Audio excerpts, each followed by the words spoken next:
Ayun, what's up? Sa magandang umaga po sa inyo mga kamotor. Mga ka-L2, mga ka-Bajaj City 100 natin dyan. Magandang umaga sa inyo. Nga pala gusto ko nang i-update sa ating mga L2 GF. Kasi nagpalit tayo ng bagong kickstarter. So, nilagay natin is Raider 150. Ginawa ko dyan, since malaki yung butas ng spline ng kick ng Raider 150, ay grinder natin dito, tapos tsaka natin siya pinukpok ng martilyo hanggang sa lumit po yung kanyang butas.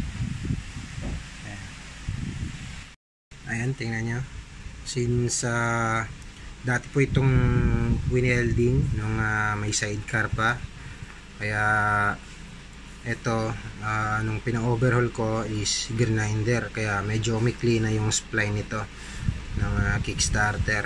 Nagpalit din tayo ng pang Raider kasi yung pang XRM natin is lagi sumasahid sa ating tune pipe, so nagagasgas yung ating tune pipe, kaya napalit tayo ng pang Raider.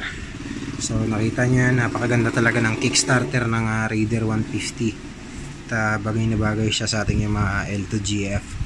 Saka nagpalit din pala tayo ng split fire na ignition harness or ignition wire. Bumili din pala ako ng Apido na coil, kaso nga lang ang hina ng kuryente. Mas malakas pa yung kuryente ng stock ko na Yamaha L2 GF kahit na 30 years na. So hindi siya